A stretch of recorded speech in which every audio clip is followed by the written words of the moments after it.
What was easier, competing in lumberjacking, powerlifting, bodybuilding, strongman, weightlifting, CrossFit, or trying to get the Zoom meeting set up? Let me think about that for a second. Definitely getting this meeting set up was probably the most difficult task of all that list. Yeah. Probably there's no easy sport.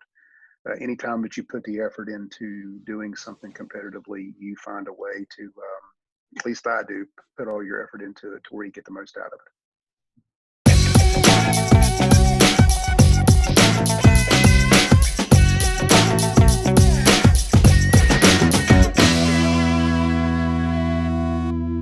Thanks for joining us today, guys, for the 13th episode of the Too Easy Project. Today, I've got Arden Cogar Jr. He's a jack of all trades. Like I just mentioned, he's self-proclaimed lumberjack, powerlifter, bodybuilder, surprisingly to me on that one. I did a bodybuilding contest when I was 17 years old. Yeah. The only time I ever shaved my legs, and I'll never do that again. I shaved them. I shaved them 10 days out from the show, then shaved them again right before the show. Did the show, and then swore up and down that was the last time I ever did that. And 17. Did you catch any grief for that at school or what? no, it was actually during wrestling season. So it was the other guys on the team shaved their legs just because they wanted to be slick. And so I said, well, two birds with one stone. We didn't have a meet that weekend, so we had duels during the week, and then there was a contest in the southern part of the state, and I signed up for it, did it, hated it because I didn't know what the hell I was doing, to be very frank. I know more about diet now than I did back then. If I knew what I know now, it would have been a lot easier. No, it wouldn't have. The same goes for wrestling though too, because I think about all I know about dieting and nutrition now, because all I did back then was I would binge on the weekends and then cut. I just wouldn't eat really anything, especially the days of my meets. I wouldn't eat anything until after my weigh-in, and I wouldn't drink anything all day. And I'm sure if I went back and did totally bad. Yeah, and I can imagine like the effect it had on my body at that time in puberty. Well, the way that I look at it is that at least when I was cutting weight back then, I was a 5'9", probably 200-pound 14-year-old, and I've always been a big guy. And then I kept my weight at 200 pounds and dieted down to 167, which was what the weight class was then. Every year. Yeah. And so I truly believe, I was 220 by the time I walked at graduation my senior year. And, I've walked around at 245, 250 plus my entire adult life. And I'm not a very tall man. I'm barely 5'10", but I've always been big. And even when I cut for that bodybuilding show, it was a wrestling cut. It was just keeping my weight under 170 is what it amounted to, so I could be in the middleweight class. And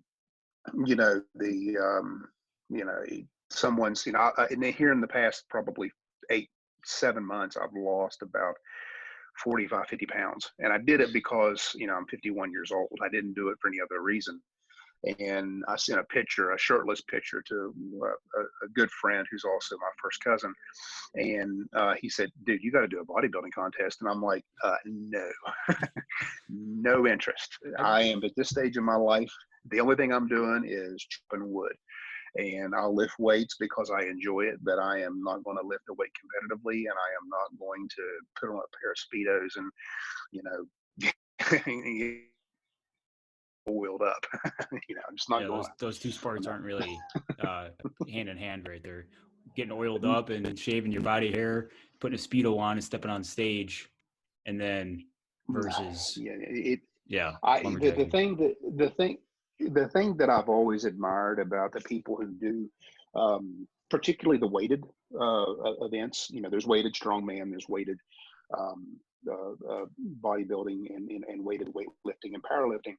And unless you're super heavy, you are cutting weight for the most part. And, when I did weightlifting, I was a super heavy. I was at that stage, I was 280 pounds, and I didn't feel like dieting down to that weight class then was 105, which was 231, which is like no way in hell. Even though I could make that weight class now, I don't just don't want to, because I've had one shoulder surgically repaired, and I don't want to have to get the other one. And see, weightlifting is very difficult and very taxing on the shoulder joint. So I just decided I want to stop that for now.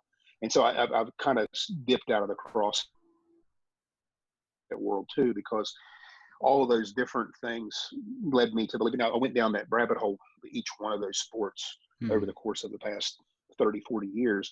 And I realized that lumberjack sports is a heck of a lot safer on the joints.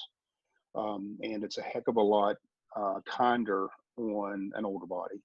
And so, for example, I can do a heavy squat and deadlift session. For me, heavy, I may work up to 405 or 495 in a squat, and I may work up to 505 to 595. I won't go over 600 pounds anymore because I just don't want to. There's no sense in it. And I'll work up to those weights for however many reps I can do. Some days I can do 3, some days I can do 8, some days I can do 10. Just depends on how I feel that day. That's the joy of age. I got that old man strength. However, when I wake up the next morning, I feel like death, because my body has been just royally ran over, or, for lack of foobar. But when I do a heavy event training session for, like, say, for example, I cut 5 or 6 underhands that are big, or I do all the Steel Timber Sports Series events, all 6 of those, plus an additional round of an underhand and standing or whatever, next morning I wake up, I'm ready to go. I feel like it's like an active recovery is the way I would describe it. A lot of people have, I continue to strength train. Yeah. Well, a lot of people have that stigma. Again, can you hear me? Yeah, I can hear you. Okay. Yeah. So a lot of people have that stigma against CrossFit because it's so dangerous. You can get injured really easily. But then on the flip side, a lot of people find that it helps them rehabilitate if they have joint injuries in the past. So as someone, and not even injuries, but also people who are maybe past their prime and are looking for a way to stay in shape, but do something that's more exciting or something. So, but you found that you had, that bad experience with it, if you want to say that. So, well, the part that was difficult for me, for example, anytime, here's the thing, what I have learned I competed in my first bench press contest in 1984. All right. Okay. That's when it started. And did my first free lift meet in 1986, and then did the bodybuilding contest in 87. And then after that, I went exclusively into powerlifting for a short time. But here's the thing. What I have learned in almost 35 years of doing this stuff is, more than 35 years of doing this stuff, is that competition makes you set goals, and it makes you strive to make yourself better. Yeah. And so I am not going to behoove anyone who is setting goals. CrossFit has its place. For us older guys, as long as we realize that, there is injury potential, and that maybe we shouldn't do kipping pull-ups, or, because we don't want to potentially aggravate the shoulder. Maybe we shouldn't do all these dips because maybe it could aggravate a shoulder. And that's what I look at.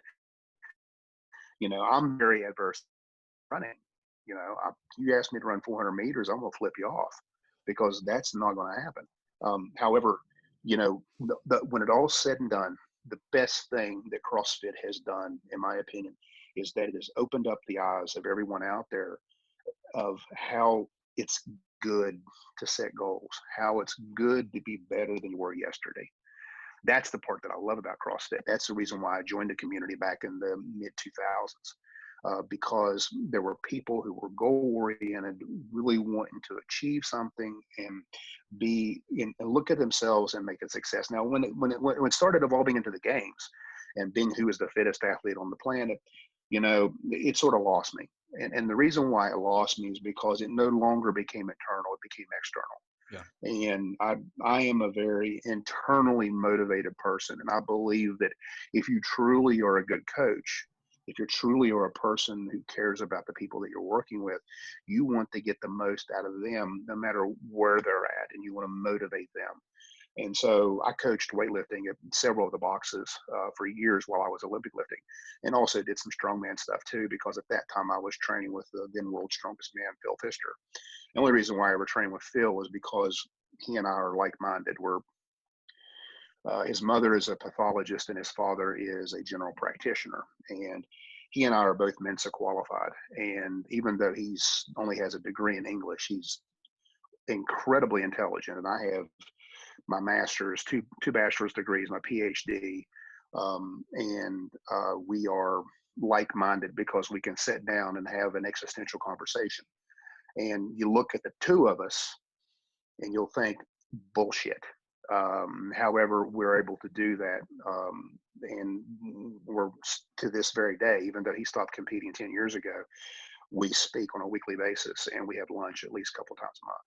And he's still 6'7", 350 pounds. So. Jeez. Okay, so you mentioned that you started bodybuilding, and that kind of transitioned into powerlifting, and then at what point did you make the transition then to strongman or CrossFit versus lumberjacking? I don't know when you started lumberjacking. I'm assuming that was still a long time ago too. First time I competed at the Hayward Lumberjack World Championships was 1984. I did the novice underhand. I did the novice single buck. Okay. Yep. After that, I just sort of fiddle-farted around with the sport. That's when I got more into lifting. I was into powerlifting. At that time, I was really into football. And so I fancied myself as a Division I college football player, and I really wanted to play at West Virginia University. At that time, Don Nehlen was the shiznit. Well, I'm glad that it went as far as it did. And the reason why I say that is because, I got recruited by Division II schools. I was an outside linebacker, offensive lineman at 5'10", 220 pounds. All right. So, I was too small for the Division I, and I ran about a 4.7 40, but I had good quickness. And so I had good athleticism, but I just wasn't good enough to play Division I. I wasn't quick enough. I just didn't have the sight. Well, anyway, so I got humbled. I didn't get an offer from WVU, but I wanted to play there. So I decided to walk on, and I walked on, got my head handed to me. Yeah. And I was stuck with guys who were 6, 7 inches taller than me, that were 30, 40 pounds heavier than me, that were running sprints faster than me. And I was like, screw this. I'm done. So I'm going to concentrate. At that point, I was like, what the hell am I going to do? So that's when I started pedaling, getting more focused on doing the timber sports. I always kept lifting. The way I looked at it up until while I was going through college, graduate school, and law school, I was serious about my lifting during the winter, and then I would do timber sports, lumberjack sports during the summer. That's the way I saw it. It was kind of a nice break.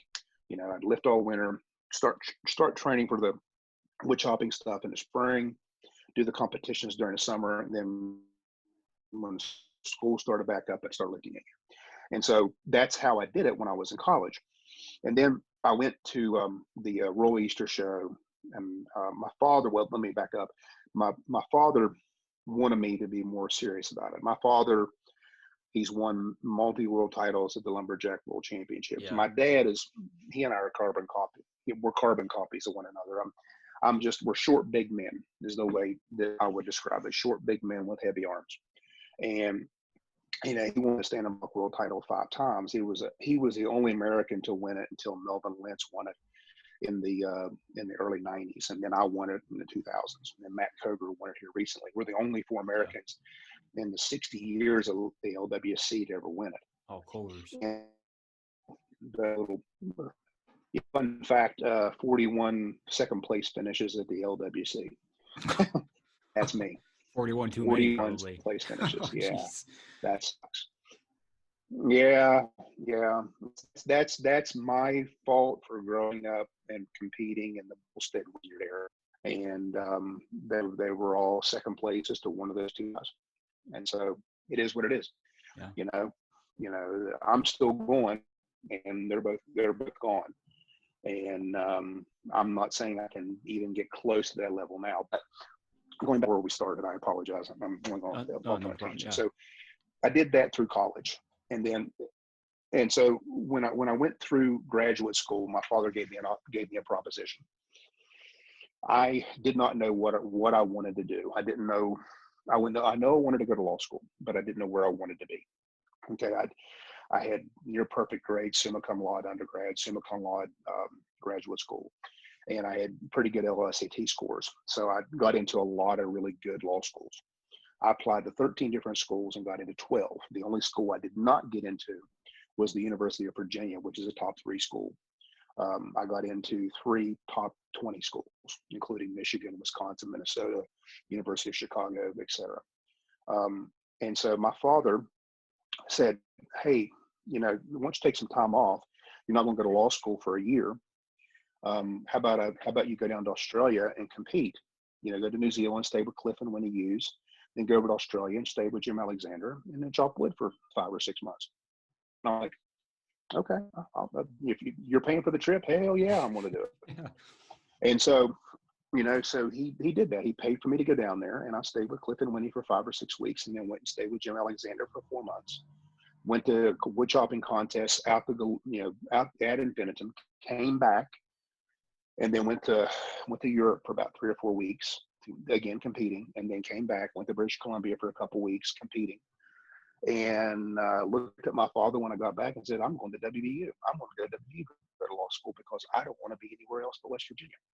And he said, that was my goal.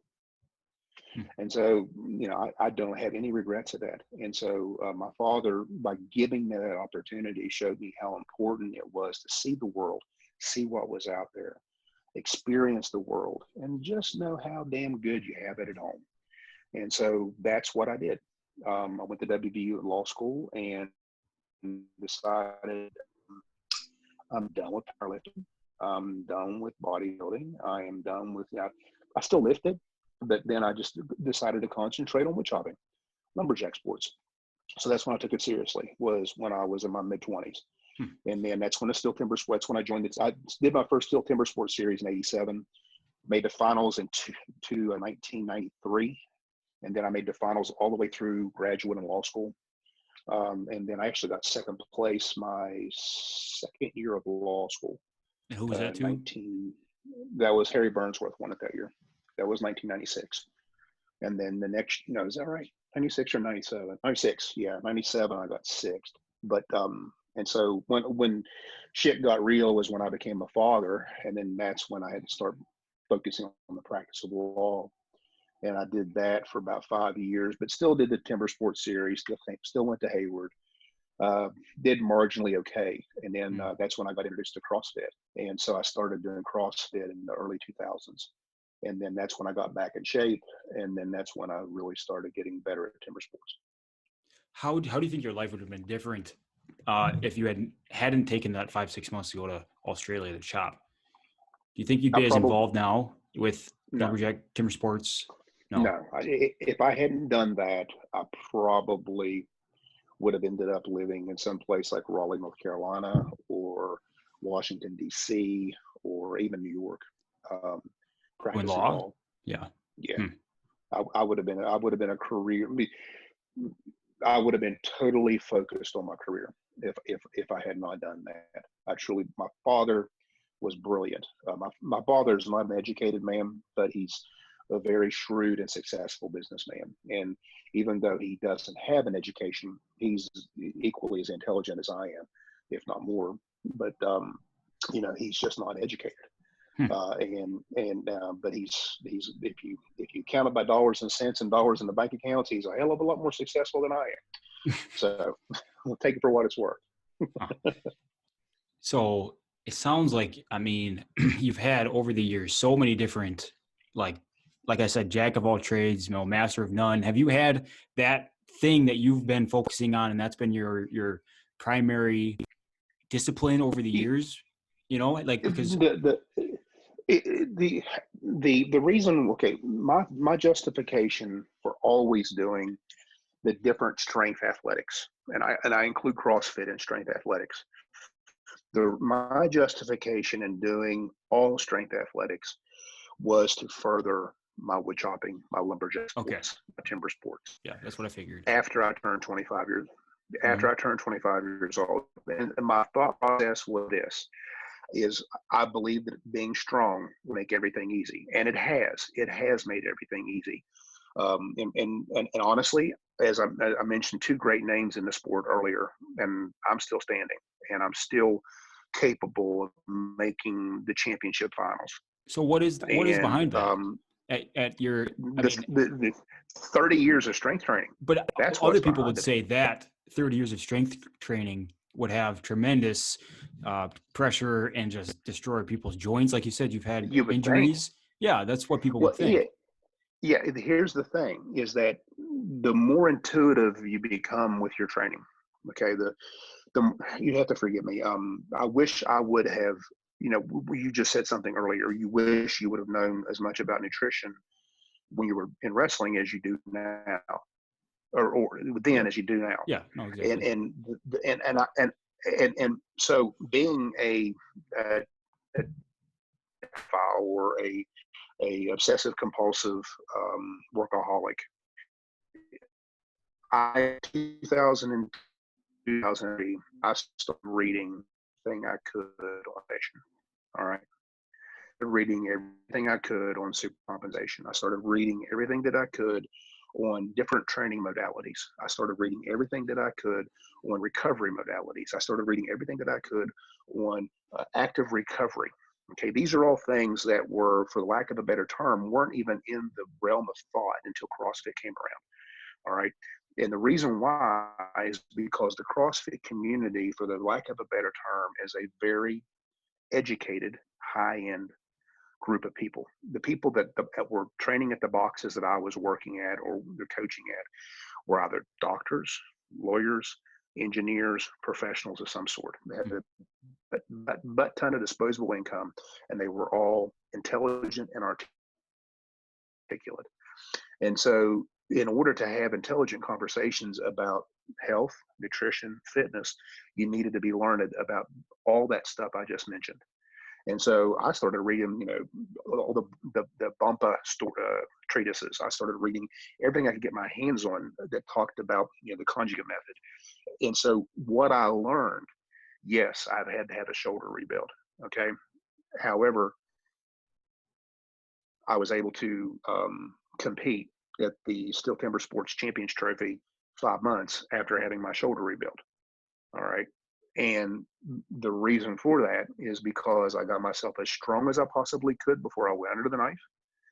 And I followed the protocols, had PRP and stem cell injections after the surgery to hasten the recovery, and did hot and cold therapies, infrared therapies, everything under the sun in order to get that shoulder ready to go. And I placed fixed. So not bad. Not I would let my ego get in the way, and I would probably injure my shoulder further by jumping in the gun after the surgery.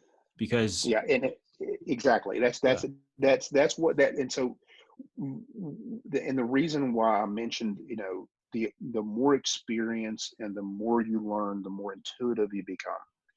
For example, over the course of the past 8 months, I've become very I've went down the rabbit hole of nutrition. Okay. I wake myself up every morning, drink a cup of coffee, watch Thomas DeLauer or Eric Berg or one of those guys on YouTube. And then after I watch what they're talking about, I research it on my own just to make sure that they're factually accurate. Yeah. All right. So that way I've committed it to memory. And so that way I can actually have an intelligent conversation about those nutritional issues.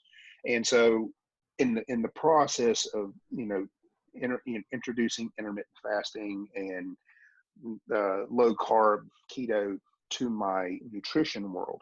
See, that's something new for me. I have spent the past 25, 30 years studying exercise modality. All right. Exercise recovery.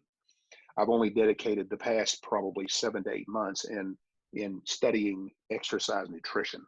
That's the part that I regret. That's the part that I wished I would have started 20 years ago. All right. I was focused more on, I'm just going to eat, and I'm just going to eat. If I need to recover, I eat more. Okay. Doesn't matter what I eat.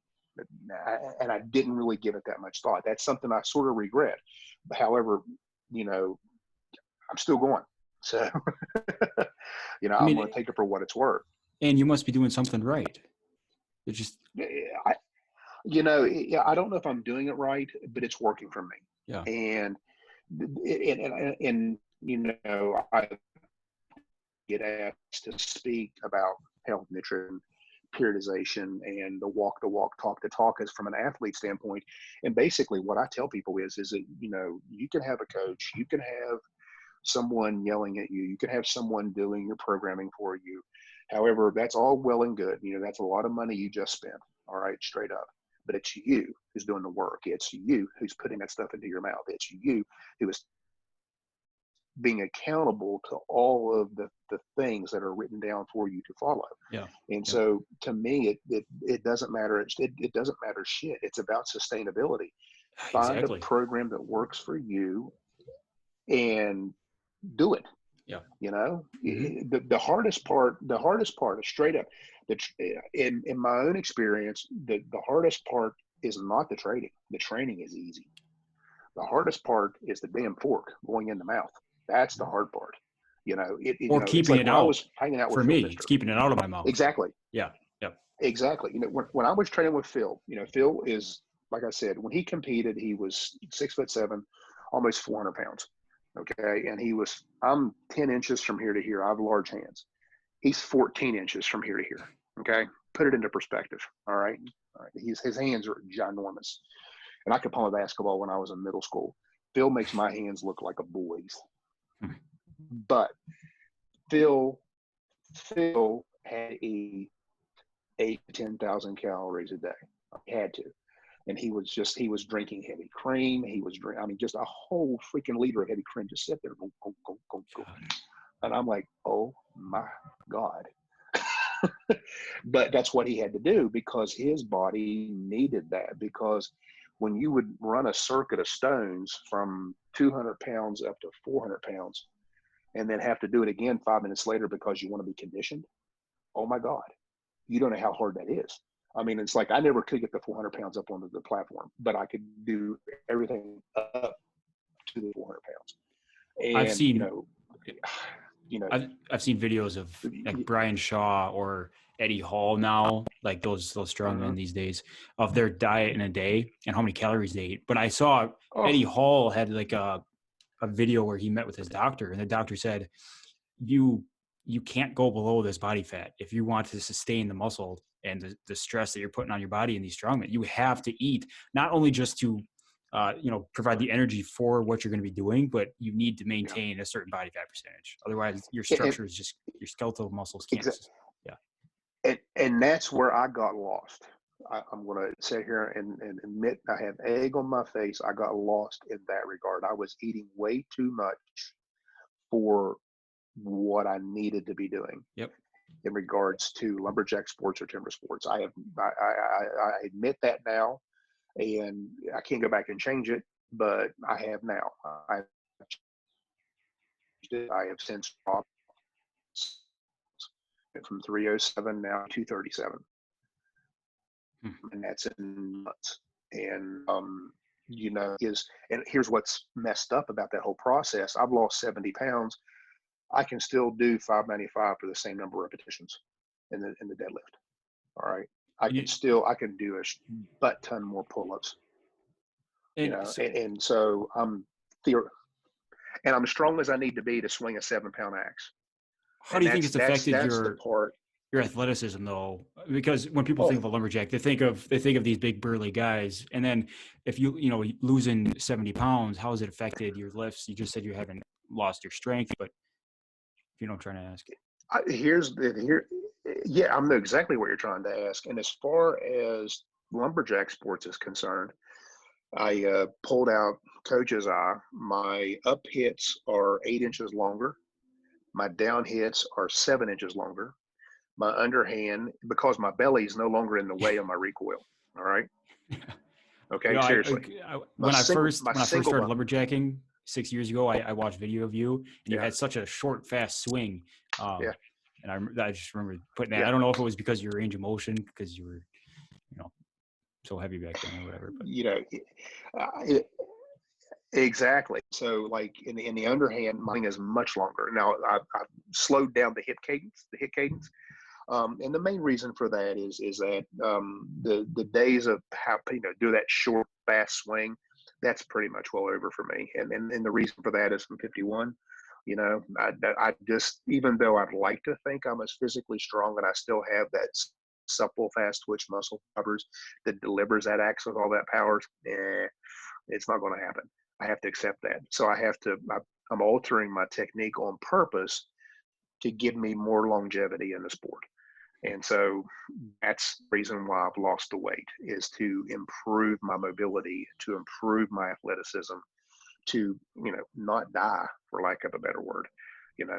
I can't train like a powerlifter strongman and eat like a powerlifter strongman and do timber sports because they're incongruent. The goals are incongruent. However, that being said, the strength and the exercise learnedness that I obtained in all those years I devoted to all those different strength sports disciplines gave me an incredible foundation that will enable me to remain among the top in the sport when all the peers my age have long since moved on to the masters division. I truly believe that.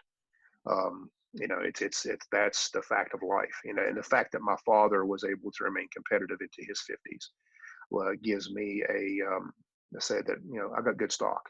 Yeah. And I've got good stock and I've got a hell of a work ethic that, that will be the two things that will carry me forward. Am I a threat to win? Most likely not. However, if you mess up, the old fatty is going to get you. Or and if you get injured and then you can't compete, you'll step up, Yeah. Yeah.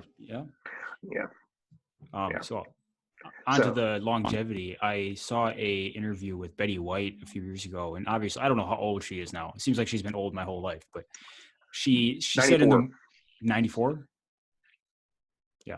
So I saw an interview with her, and most old people aren't really that physically active. They might be told to go for walks. How much can they do? But she said every morning she got up and she has like this rowing machine, and she did like 10 minutes of rowing or something like that. And she did it again at night. But the first thing she did when she woke up, did some vigorous rowing like you see in like CrossFits do. Obviously she wasn't doing it like that intensity, but I think that's a testament to what exercise and really pushing your body hard physically can do for your health in the long run. Here's the thing, is that when you're in your 20s and 30s, take your health for granted. When you're in your 40s, that's when your kids are normally, teenage years, and that's when you have no time for yourself. So you let your health go. When you get into your 50s, where I'm at, you are suddenly having an empty nest and a career, and you're thinking to yourself, well, what the hell am I going to do? And so what I've done is I've filled my time regaining my fitness. I had a very long conversation with two friends of mine. I won't mention their names, but they're very well known in the exercise world. We stayed because we all played Division. Well, I tried to play. One was a very, very good Division I thrower. The other, he played Division I football too. The other one played Division I football at Ohio State. Anyway, one of them ended up being the strength coach at UNLV. The other one ended up being the strength coach at Ohio State for over 10 years each. And I had a very long conversation with them last fall. And I was like, guys, I'm going to be 51 years old. How can I remain competitive? And we had the conversation lasted about an hour and a half because, we went up and I wanted to know. And I can scintillate their conversation with me into two sentences.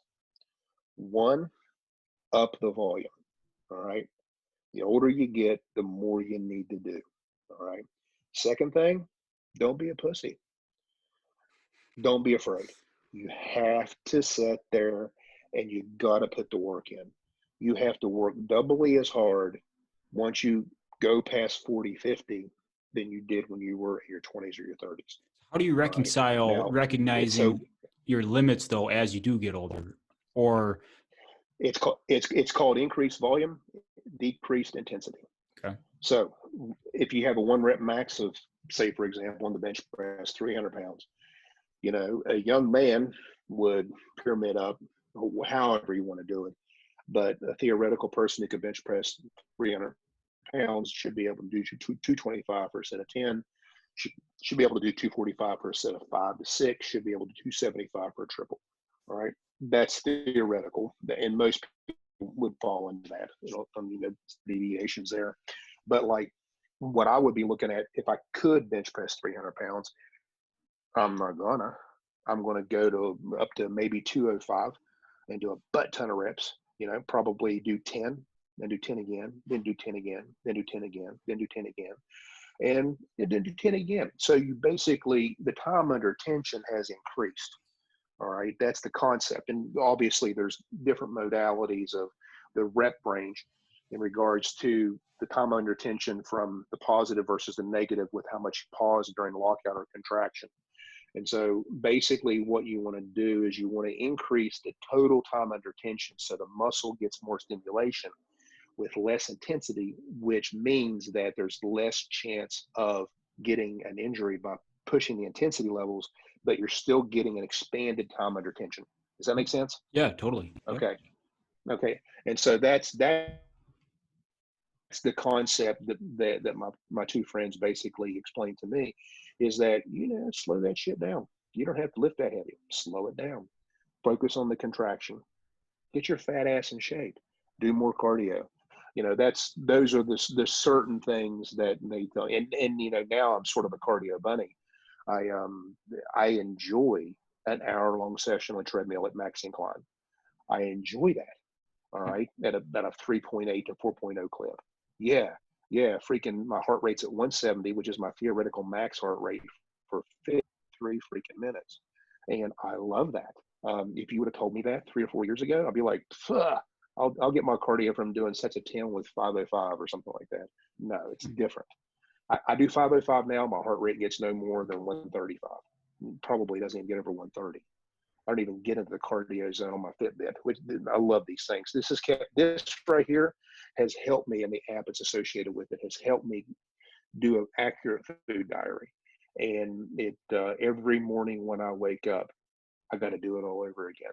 So it makes me accountable, and that's something that's sustainable for my obsessive compulsive ass. And everyone's different, but I hope that makes sense. Yeah, I hope what I just said made sense.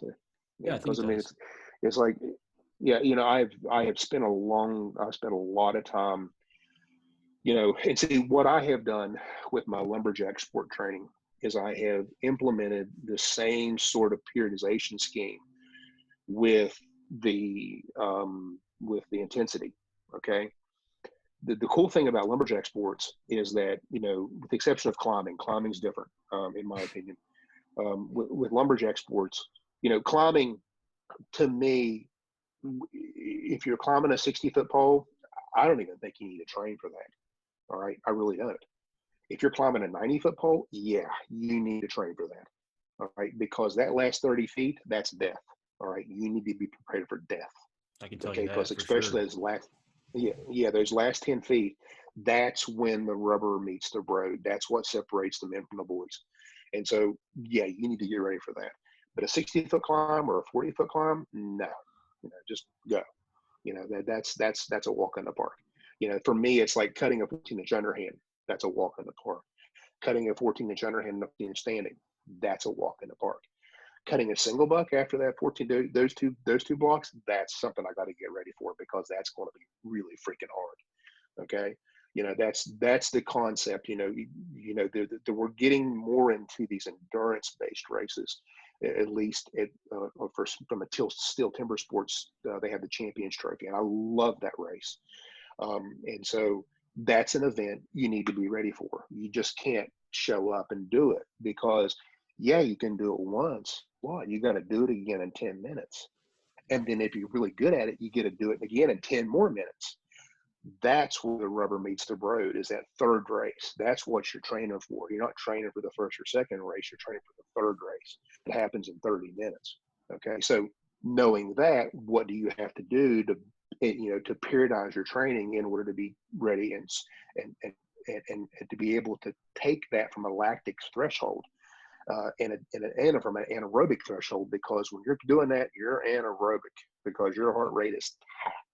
Yep. Okay? And so that's the part that I'm well versed and well learned in, and know how to get ready for, and know how to tell someone to get ready for. That's easy. So you said you've lost so much weight and you like implementing cardio now. So, but from your volume of exercise you have in a day, I would just feel wiped. I would feel wiped. And I know that Yeah, you love it. You love it. So how about the people who don't have that sport to train for, to motivate them to exercise or to get in the weight room or do cardio or anything like that, but they also don't really love the weight room. They don't. What do you say to them to get them to exercise? What I say to them is the same thing I say to my wife, who's the exact same makeup of what you just said. Doesn't like the weight room, doesn't like to lift weights, doesn't like to do cardio. I'm like, do you like to go on hikes? How about a nice ruck? All right, let's get a pack. Let's pack a lunch. You carry the lunch. All right. And so whatever it takes, again, it talks about what you enjoy and what is sustainable. Yeah. Okay. That's what I look at when I'm giving advice to someone who is looking to get fitter, because you can do it. You can write up a routine or a program for someone, but at the end of the day, they're the ones that actually have to do the work. So you got to sit there and you got to find what they like, and you got to work everything around what they like, and find a way to make them accountable for it. Yep. Okay, those are the two things. Right now, that accountability part, the Fitbit's a wonderful thing for accountability. The Whoop is a wonderful thing for accountability. The training diaries, the diet diary is probably the best thing ever for anyone, because when they have to send an email to their nutritionist or to their trainer or whomever, coach, about every meal that they just had, and they have to write it down, and then the coach sends back how many calories, fats, grams, carbohydrates, fat, carbohydrates, proteins is in that meal, then it puts it into perspective. That's the type of thing that the normal person who doesn't like nutrition, who doesn't like going to the gym, you make it fun for them somehow. And yet, first off, you have to capitalize upon what they enjoy themselves. Then you have to find a way to motivate them, to make them accountable. Is there any day I hope where that you makes don't sense. want to be in the weight room? That's what I feel. Yeah. Is there any day where you don't feel that energy and stuff too? Because a lot of people aren't like you in the way that they like to get in there. So what motivates you, or what do you use to get yourself in there when you're feeling not into it that day? This morning was one of those days. So ever since we started this COVID-19 stuff, I've been working from my garage. All right. My garage, I have my home gym is in my garage. When it started out, when this crap first hit the fan, when the shelter in place order went down, I didn't have a home gym. All right. But I had my farm, which is about 45 minutes away where I do all my event training. But I had a home gym there. So I drove out, freaking ratchet strapped my power cage to the back of my pickup, threw in about 600 or 700 pounds of free weights, a bunch of my bands, my rings, and all that other crap. And I set it up in my garage, and that became home office. All right. That was my home office, is where I work out. And so this morning I did 2 Zoom calls. I didn't use the video function because I was lifting weights while we were doing the Zoom calls. And but this morning was one of those mornings where I had little motivation. I was really pushing myself to find something to light that fire. And this is going to sound just demented for me, but I'm getting cauliflower crust pizza tomorrow night. And I said to myself, I can't get that pizza unless I do this workout. And so that's what it took. I love to eat. Me, I am an eater. It's like I mentioned eating like a strong man or a powerlifter. Oh, dude, 6,000 calories a day was easy. All right. It was just easy. I love big meals. I love getting up from a freaking meal like, oh God, I'm uncomfortable. That's one of my favorite feelings in the world. And so for me to find a diet that works, knowing that that's the way I am, I had to go to 1 meal a day. That's what works for me. Now I have 2 shakes to break my fast. The shake immediately after my training session, and a shake 3 hours later.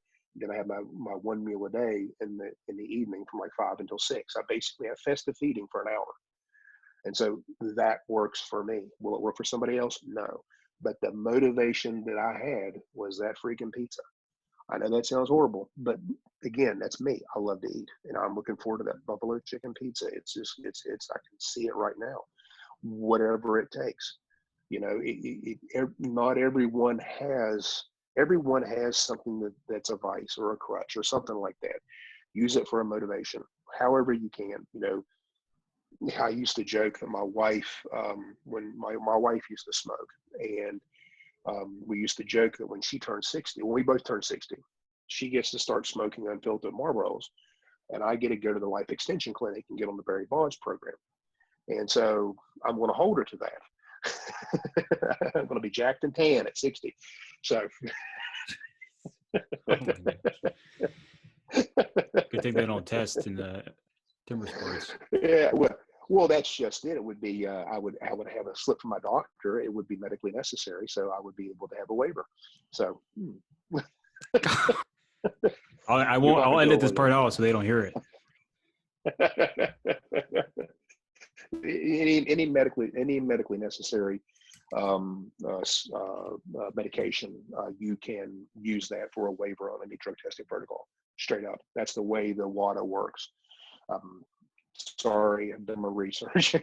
It's funny you mentioned that, because on the last episode, I talked to a buddy who's also in the Air Force like me, and they're so just stringent on the supplements that you can put in your body. I mean, you even have to worry about creatine. Yeah. Like, that's even something you got to put on a slip if you're going to, before you jump to, I mean, you got to say, this is everything I'm putting in my body. And there was a guy who got kicked out. Yeah. Who got kicked out for taking steroids, or maybe not even steroids, it's just some sort of testosterone supplement. You know what I'm talking about? And yes. Yeah. Yeah, absolutely. You know, if it's not medically necessary, if there's no medical reason to have it, there's no medical reason to need it. You know, I've been down that rabbit hole. When I first transitioned into strongman, I went down that rabbit hole. I'm not going to deny it. Okay, I did 2 years of cycles, and I did the same approach and learning and researching and all that other crap. Learned everything I could. Even became an administrator on one of those underground steroid boards, and learned that whole society. For timber sports, you don't need it. Straight up, it has no place. For strength sports, yeah, it helps. Well, it's undeniable the effect that it has compared to a natural. I mean, it's from a physique standpoint, absolutely. From a strength standpoint, not as much as you would think. It's particularly for the weight class, the people who are in different weight classes. You know, where someone is at their genetic limit, and the only way that they're going to get past that genetic limit is to move up a weight class. All right, and move up a weight class, then they got to grow. All right, then it has some implications. However, for the most part, I don't feel that it has as much impact if you follow the recovery protocols and watch your diet and you keep your inflammation levels down. You can make some incredible progress. And that's the part that I've noticed about the stuff that I've done the past 8 months. Is I'm sitting there saying to myself, Jesus Christ, I wish I would have done this when I was juicing. Because if I would have done that, my God, what would have happened? I mean, I'm not dying. Seriously. I mean, it's like I'm physically, I'm the same weight. When I was on, I went from about 255, 260 down to about 235. I had probably, I guess, about 8% body fat. I was lean. No way. I was very lean. And right now I'm about 237, and I'm probably about, I'd say 15. I've got, you know, my abs pop out, and I've got striations just about everywhere. But I don't think I'm in there's no way I'm in the teens. No way I'm below 13%. And so, but this is all diet. I mean, this is all, ketosis, low carb. And I'm like, I was eating freaking chips. I was eating my lunch during the time frame that I was on. I would eat a turkey breast sandwich with that freaking horribly processed meat with cream cheese, sprouts, and focaccia bread about that thick on both sides with a bag of chips. That was my lunch. What the fuck? And then my dinner would be some sort of processed meat with rice. And I'm like, yeah. I ate like crap. I ate like crap. And that's where I think the drugs does help a person who doesn't want to diet hard. You can do it if you diet and watch your diet correctly and you have discipline. If you don't want to be disciplined, then you can do it. Then the drugs make the difference. Does that make sense? Yeah, totally. That's my personal observation. I truly believe that discipline and hard work will take an athlete to a point where you can attain through hard work. You still got to work, but if you don't give yourself the benefit of understanding your input and knowing what's going into your body, you can get away with that part of it. At least I could 20 years ago when I did it. It's like, would I go back and do it again? Oh, shit, yeah, probably. I'm not going to deny it. I mean, it's part of life. That's part of one of my learning curves. It's part of being in strength athletics for 35 years. I mean, I was steeped into the culture. I mean, it's like, I was having conversations with, I don't know who Gerard Dante is, the president of MHP. No, I don't. Joe Rourke, president of Pro Lab. I knew all these guys. I talked to them on the phone on a weekly basis. All right. And they were seeking me out not only for legal advice, but also we were just communicating about the industry. And at that time I had a big sponsorship with Pro Lab. They were paying me more than I probably should have been paid to wear their logos at lumberjack contest when it really wasn't getting them that much exposure. But, I would go to these fitness expos, do a little lumberjack demo, and then meet and greet and pass out stuff. That was part of what I did 20 years ago. And I was steeped in that culture. I think there's a time and place. I think there's a time and place for it, for sure. But, like you said, there's a genetic cap. You can only get so good, for a bodybuilder in your weight class and people who want to compete at that next level. And I think if they're open about it and then the competitors are fine. I mean, each to their own, I guess, especially, I would like to see really in an Olympics with people who are on, because I don't want to see what we're capable of, at our genetic potential and juicing. I would like to see that. Yeah. I'm sitting here. I don't know if you know who Lasha Tallahatsi is. He's a super heavyweight from Turkey. Is he from Turkey? I can't remember. Anyway, that dude, he's 6'7", 380 pounds. And he shattered every super heavyweight lifting record here in the past 2 to 3 years. And he gets drug tested 10, 12, 15, 20 times a year. Okay. And I'm like, and you look at him, he just looks like a big old farm boy. But my God, I remember I watched a video of him squatting 350, which is 770. Did it for a set of 5. The weights, the speed on the rep never changed from the first rep to the 5th rep. He was wearing ace bandages on his knees. That's all. Huh. Yeah. I mean, steroids can't compete with that, really. No, that right there is genetic freak. Okay. I mean, it's just, wow. It's like, in my era, the 2 genetic freaks in timber sports were David Bolstead and Jason Leard. Bolstead was 6'7", 275 pounds, an Olympic polo cross player when he was in his teenage years. All right. I don't care if you're an Olympic polo cross or an Olympic badminton player. An Olympic athlete has talent. Yep. All right. And athletic take potential someone for who sure in any way. Exactly. And hanging off the side of a damn horse and hitting shit at 6'7". All right. Duh. Yeah. David, I have the, he's gone now. He died in 2010, but he was an avid pig hunter, and he hunted pigs with dogs. Never had a gun. He just used his knife. The dogs obey the pig. He jumped on the pig, slit its throat. I don't know if you ever had anything to do with the wild boar. That's the last thing that you want to do. David Bolstead was a man. I'm like, I ain't never messing with you. Holy crap. And and Jason Wynyard was the other genetic freak. Jason could have been a defensive end for any NFL team in the 1990s. No doubt in my mind. At that time, he was 6'4", probably 305 pounds, and as fast and light on his feet as any person I've ever seen. Just an incredible athlete. Those two guys, and here I was 5'10", 240, and just a hard-working idiot.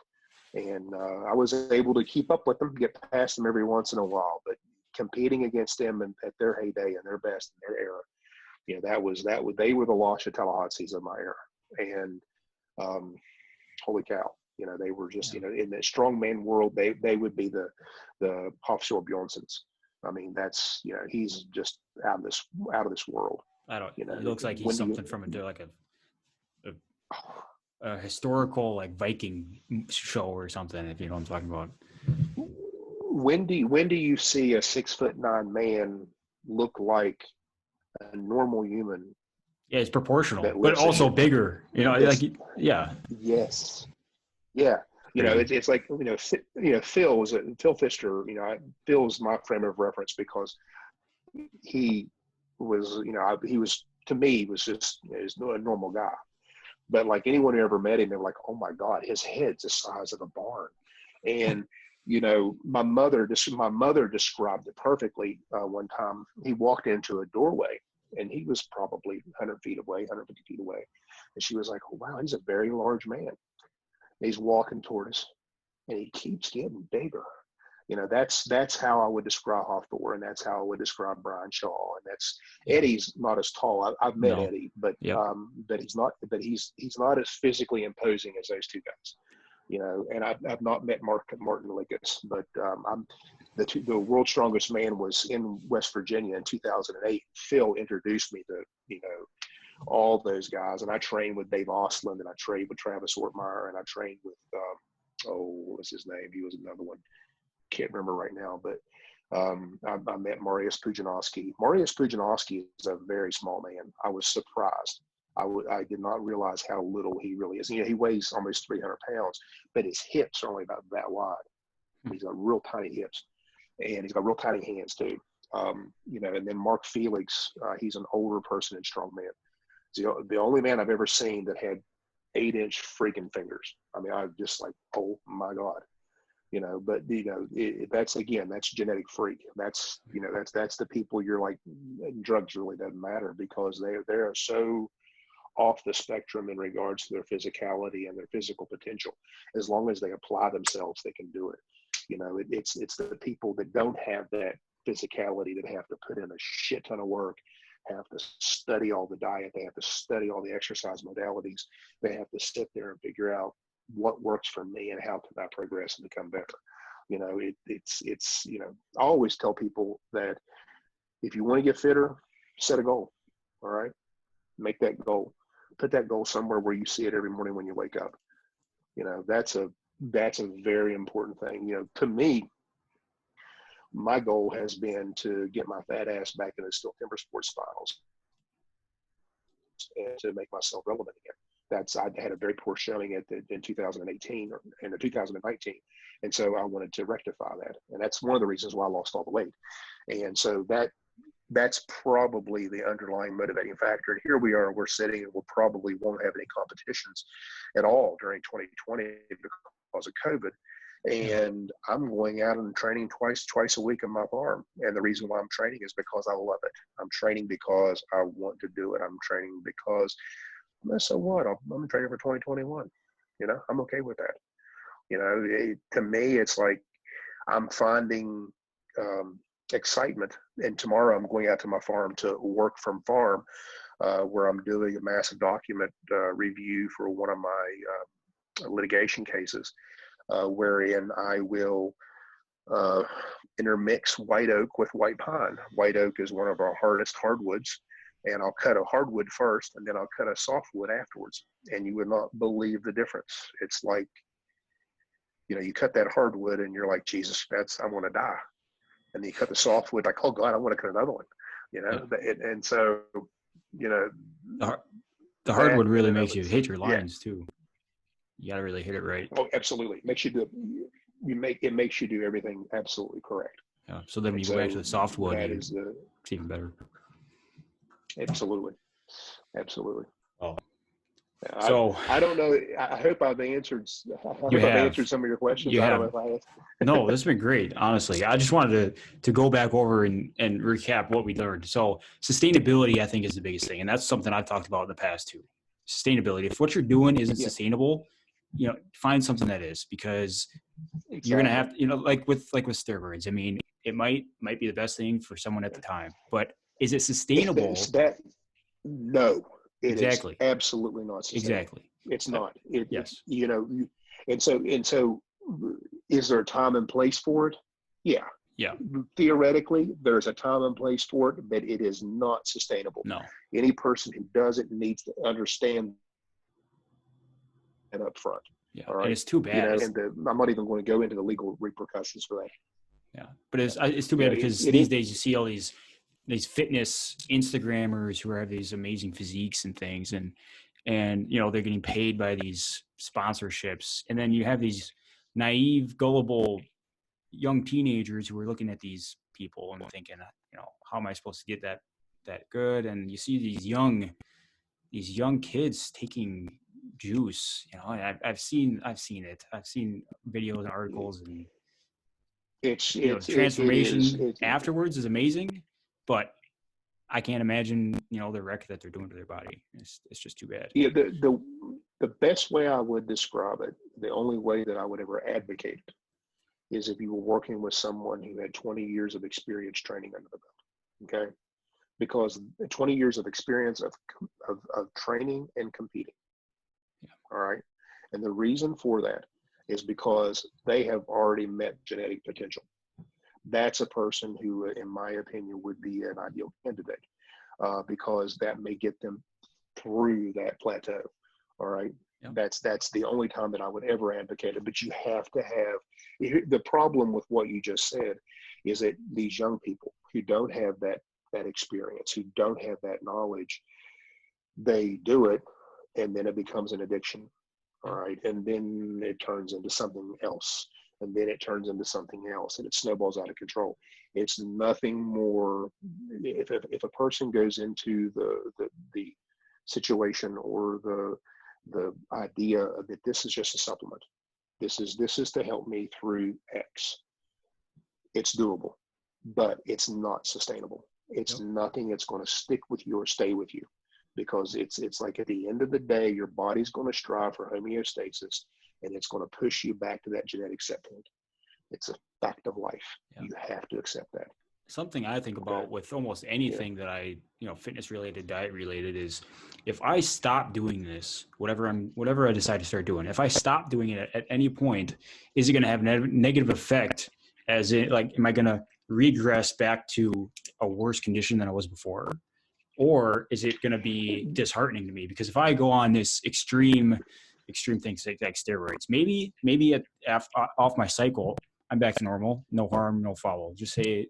But when I look at myself in the mirror, I'm just going to be devastated at the difference, and then I'm going to look. That's for me. That's the one thing that people don't realize, and a lot of it is not documented that well in the literature, is the psychological impact of while you're on.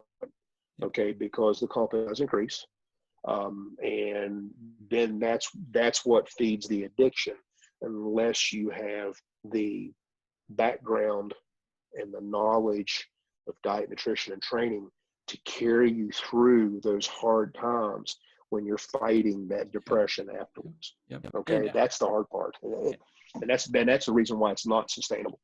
Yeah, and I think of it like my online classes these days. It's so easy to get tempted to cheat my way through just to get the grade. Yeah, and but does it get you where you need?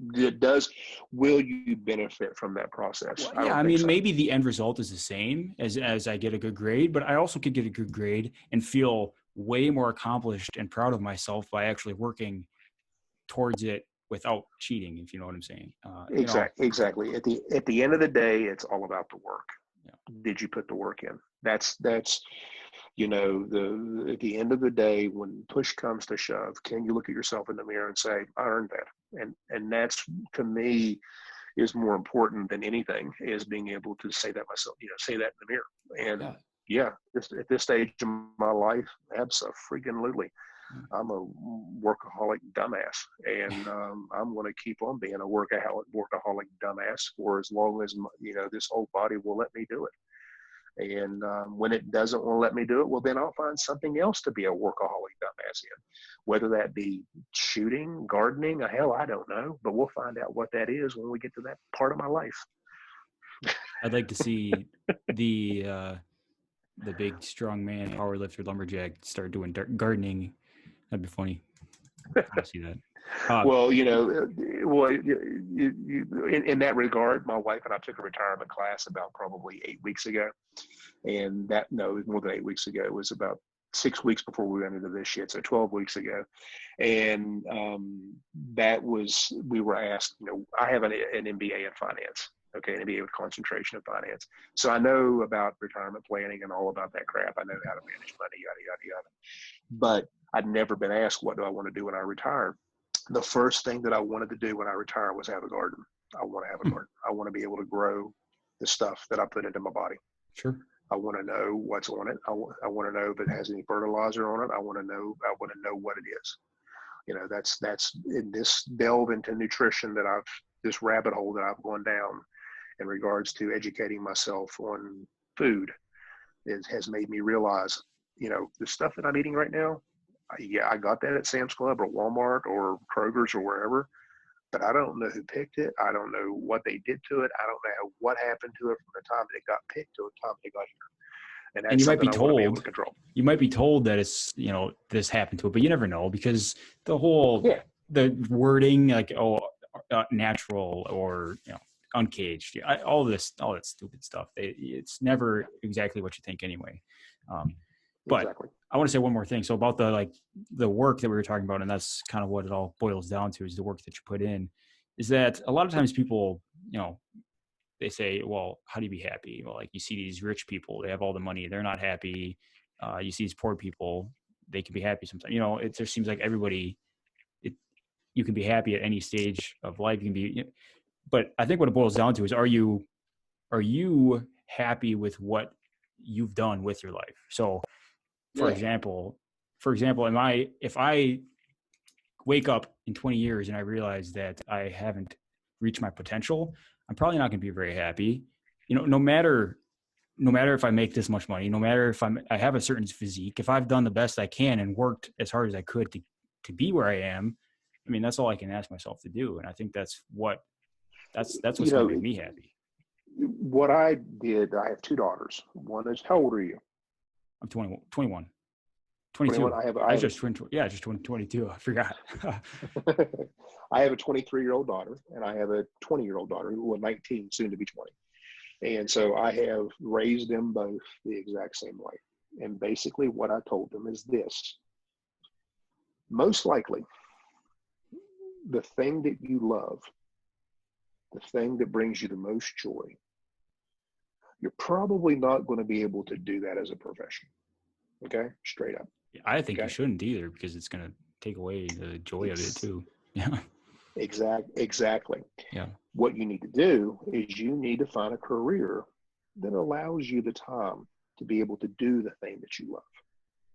That's what you need to do. Okay? Find something that affords you, whether it's disposable income, whether it's time. just to give you what you need to sustain your life. It also gives you the time to commit to what you love, and you need to find what you love. That's what I told my kids. Okay. And, you know, I don't know if it's going to work.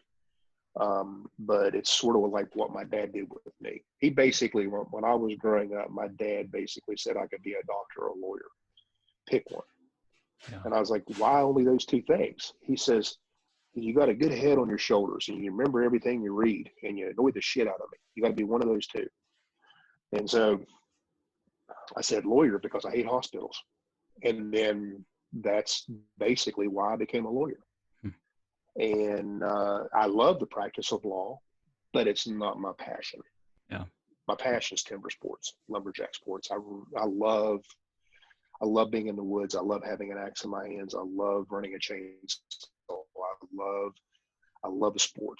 Okay, that's the part and the practice of law has enabled me to practice law hard 9 months out of the year, and not so hard for 3 months out of the year. And that's when I concentrate on competing in the events, you know. And so that's what I've instilled in my kids, is to find something that puts the bread on the table that allows you to have an opportunity to do what you really love. And my oldest is still trying to find that. My youngest actually has found what she loves. And so now it's going to be a matter of finding her a job to where she can actually afford to do what she loves.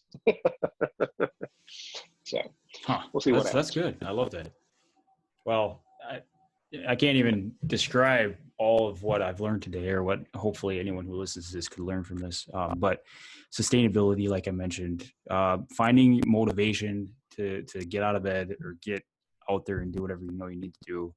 Making it enjoyable too. That's a big thing for me. You got to find a way to make it enjoyable. It's not always going to be, that's kind of the purpose of getting out there and doing it, because you're not just going to do whatever you enjoy. It's not, you have to embrace the grind. Yeah. The grind is part of the process. Yep. You have to, the grind, the churn, whatever you want to call it. It is life. That is life. Life is not easy. It's, I've got a 19-year-old who's wicked smart, national merit scholar, yada, yada, yada, all that good crap. And, she fought depression early in life because she thought life wasn't worth living, and because people were so dark and so mean and the world was so nasty. And I'm like, yeah, it's mean, dark, and nasty. People will spit on you when you're down. That's life. All right. But it's about you kicking the shit out of it and getting back up and keeping on going. I mean, Rocky Balboa, that quote from Rocky Balboa, it's a shitty movie, but that one little piece of line where he's talking to his son, that's beautiful. Yeah. Life what is that, number 7? And sunshine. No. 8? Yeah. 7, 6. 6? I think, I don't probably, know. Yeah, one of those. I think it's, I agree with you. Yep. Yeah. Yeah. Yeah. That whole, that's the best part of that movie. And I can watch. That's a wonderful, Sylvester Stallone. I follow him on Instagram. I love what he says and does because he's a good guy.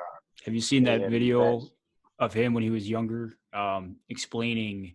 It must have been after the first couple of Rocky movies. Him explaining how he had like $100 in his pocket and how he came up from that. And I love that. It's awesome to hear. So okay, last thing. I mean, it's like, sure.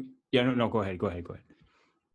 No, please, go ahead. Well, I was going to say the last thing from today, I think, is setting a goal, because there might not be people who are competing in anything, like myself right now. I'm not really competing at the moment, so I have to set a goal to make, to work towards that specific thing, because it's really easy to get in the weight room when I have a competition coming up to train for.